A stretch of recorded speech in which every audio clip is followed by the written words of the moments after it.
When I say that Alan Wake hates action, I don't mean that it removes it. I mean it doesn't respect it.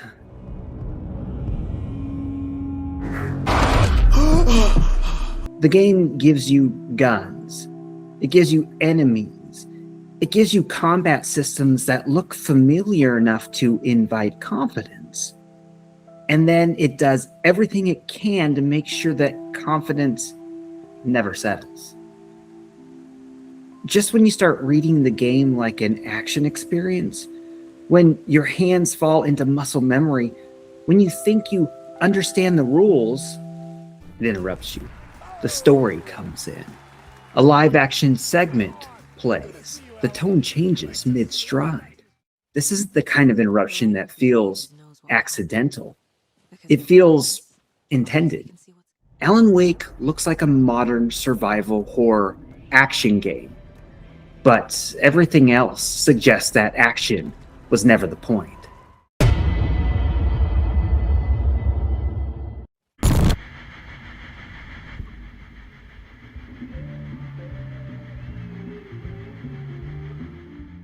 On the surface, Alan Wake feels deliberately familiar. Third-person camera, limited ammo, enemies that emerge from darkness, a flashlight mechanic that turns vulnerability into opportunity. These are visual and mechanical cues that modern games have trained us to read instantly. You don't learn these systems so much as recognize them. And recognition is dangerous in this game because recognition creates expectation. If you've played a modern survival horror, your brain fills in the blanks automatically. You expect gradual mastery.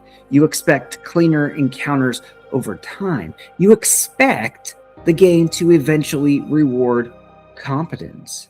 But Alan Wake refuses that arc. Not loudly, not aggressively, quietly. Enemies don't exist to be conquered. They exist to delay you. They interrupt movement. They stall narrative progress. They force you to engage when you'd rather just move forward. Combat never becomes a rhythm. It never settles into flow. And that's the first real signal that the game isn't interested in escalation.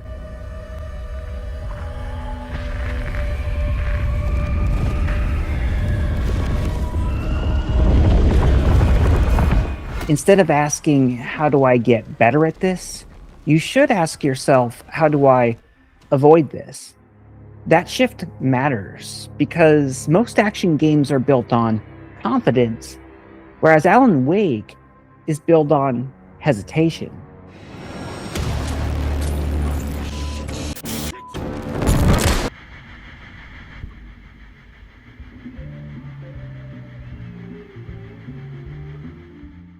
In most action games, combat is momentum. It pushes the experience forward. It escalates stakes. It creates a sense of progression through mastery. Here, combat does the opposite.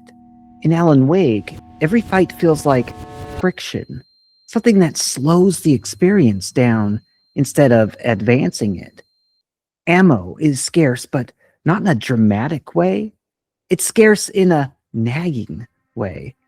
Reloading doesn't feel tactical, it feels risky. Positioning doesn't feel strategic, it feels temporary. Even when you win, the victory doesn't resolve anything. It just removes an obstacle so the story can continue. And that's important, because the game constantly frames action as an interruption to narrative momentum, not its engine. You're not fighting because the game wants you to enjoy combat. You're fighting because the story refuses to wait. This creates a subtle emotional loop. Relief instead of triumph. Survival instead of dominance. movement instead of mastery. Alan Wake treats action the way some movies or games treat dialogue heavy scenes. Necessary, but never indulgent.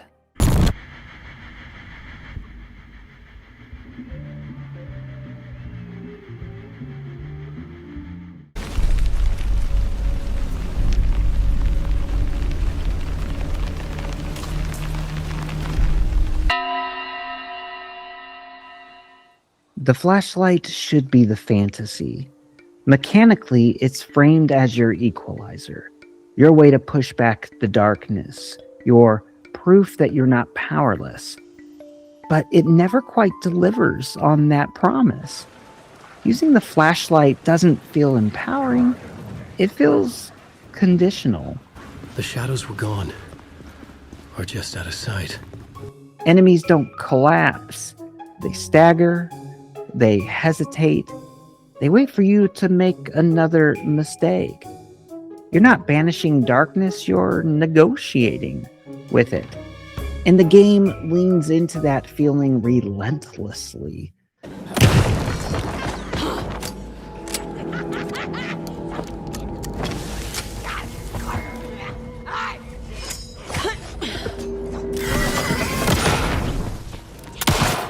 The flashlight reinforces the idea that action is provisional. It's temporary. It's unstable. It gives you just enough control to keep moving, but never enough to feel secure. And that tension mirrors the story perfectly, because Alan Wake isn't about conquering darkness. It's about realizing how thin your leverage actually is.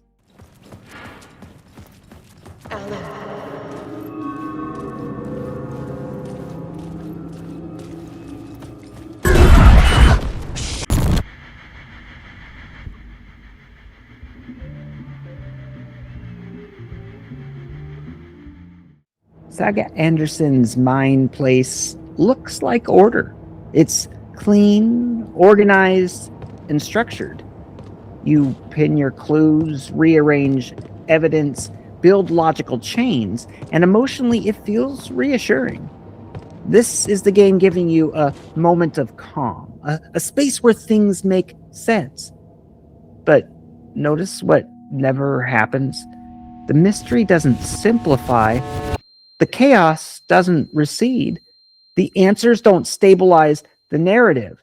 The Mind Place doesn't give you control. It gives you the feeling of control. Just like the combat. Both systems present structure. Both suggest mastery. Neither delivers certainty. They're just coping mechanisms. They don't resolve the story. They just help you to endure it.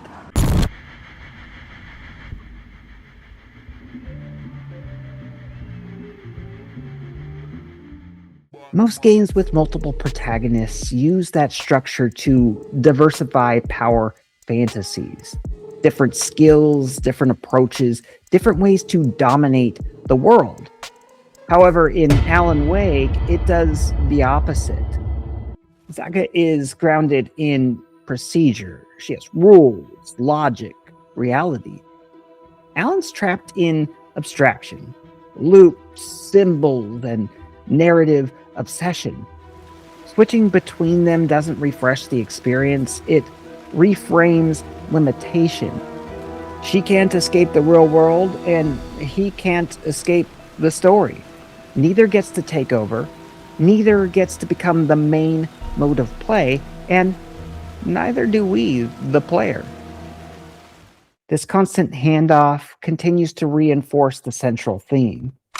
Control is always partial. It's temporary.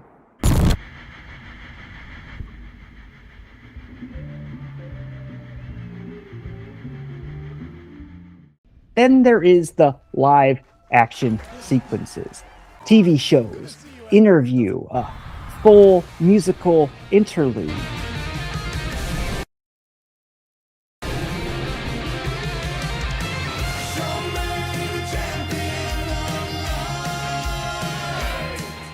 These moments don't smooth pacing, they shatter it, and that's intentional.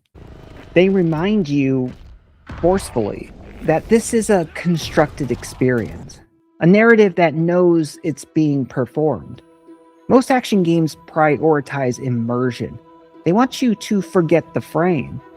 Alan Wake wants you to see it, to feel the scenes, to recognize the interruptions as part of the message. These moments don't exist to entertain, they exist to destabilize you, to make sure that you are never comfortable. Into darkness.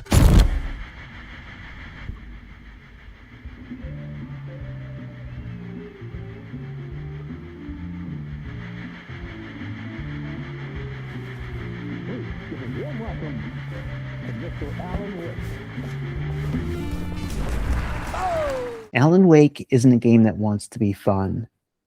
It's a game that wants to be felt. Every interruption is deliberate. Every awkward encounter reinforces the theme. Every moment of hesitation matters. The story isn't about mastery. It's about losing control and slowly realizing that you never had it. In a medium obsessed with power fantasies, that's a strange choice. And it's exactly why this game lingers. First things first. What's your name?